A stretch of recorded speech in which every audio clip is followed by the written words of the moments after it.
Now for our story. Ben Calvert's efforts to discredit his former son-in-law, Bill Meade, had succeeded only too well. As Ben had hoped, the false stories he'd started concerning Bill and Carla Descari had spread, had in the long run resulted in Bill's losing the respect of the townspeople. Then, despite David Bowman's efforts, the young man had been asked to resign his job at the bank. This meant that Bill's marriage to Aunt Mary's niece must be postponed. Ben's scheme had affected other people as well. For Mario Descari had believed the malicious gossip Ben had circulated and had quarreled violently with his wife and fled from Wakefield.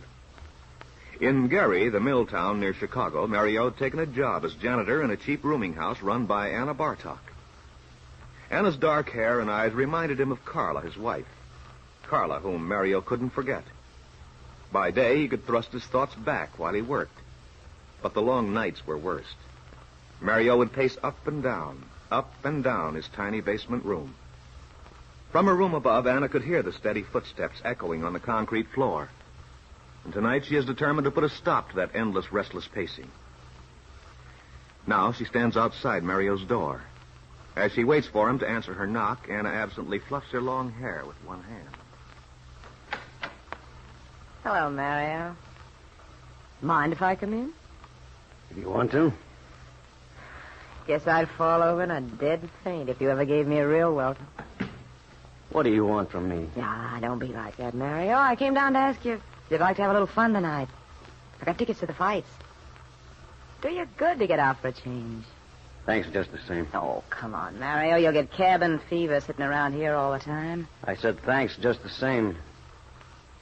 I ought to know better, I guess. I've been kind of tough on you, I know it, but I can't help it. I got things on my mind. Yeah. I know what they are. Mario, I wish you'd try to forget all that stuff about Wakefield. I wish I could. You're going back, aren't you? No. I don't believe you. That's all you think about. Wakefield, that farm of yours. I'll never forget the way you looked when you talked about it. Like a kid talking about Santa Claus or something. Oh, you're nuts. No, honest. You couldn't see yourself. But you look... Guess all I mean is you're homesick. I told you I'm not going back there, and I don't want to talk about it. You don't want to talk about it because it hurts you too.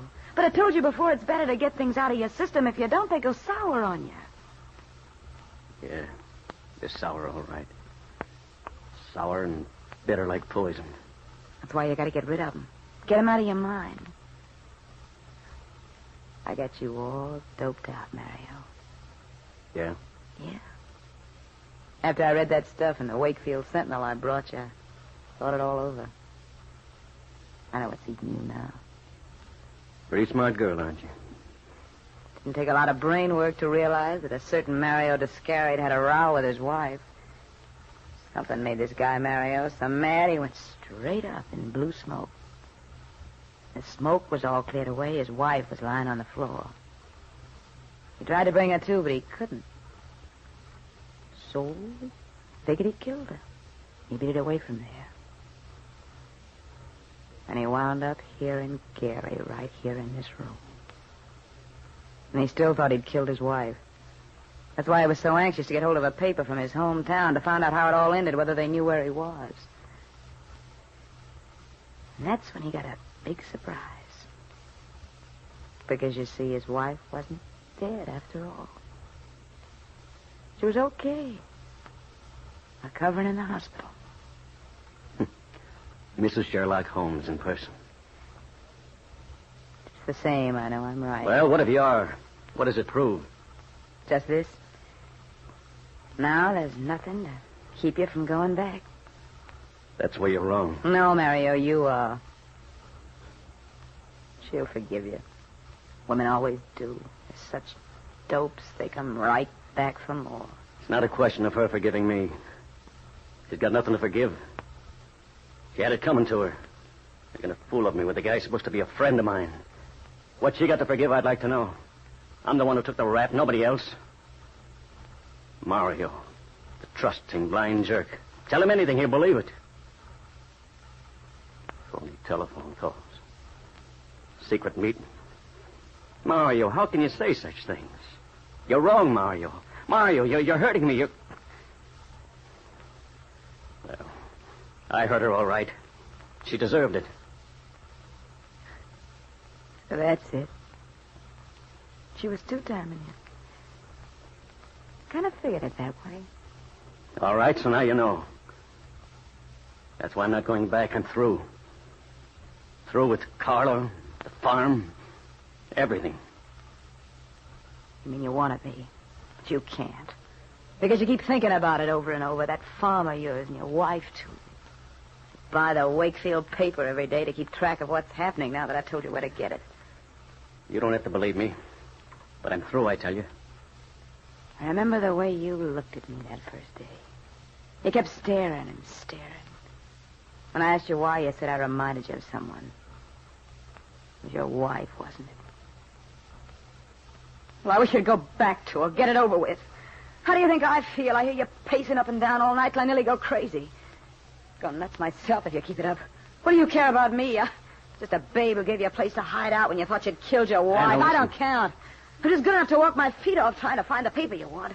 To bring you food, wash your shirt out so you'll have something clean to wear. And all the time, all you're thinking about is some gal who wasn't even on the level with you. You like all the rest of them.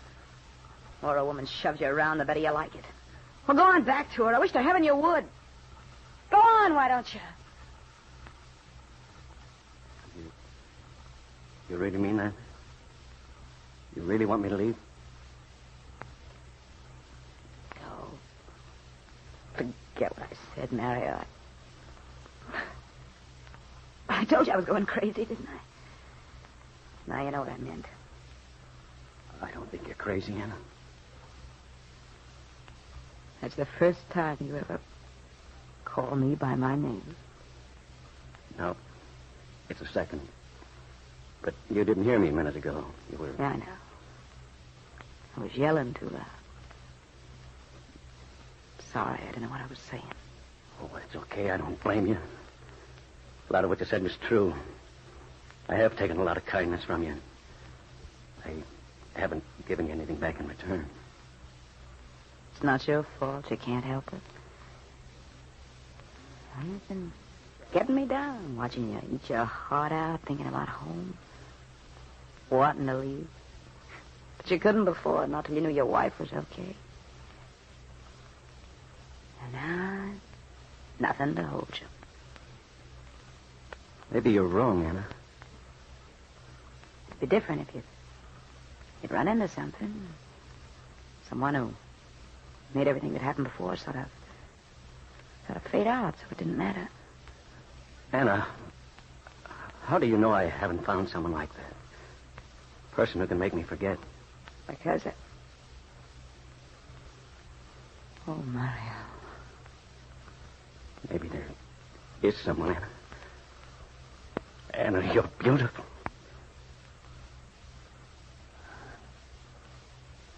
Mario, remember that first day when you kissed me?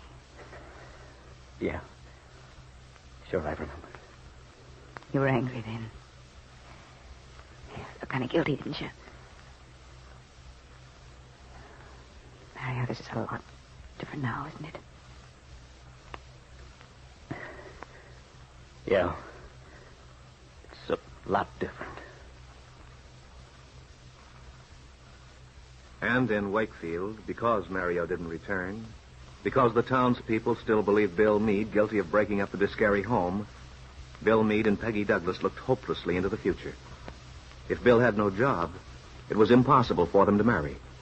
If only the two young people told each other Mario Discary would come home.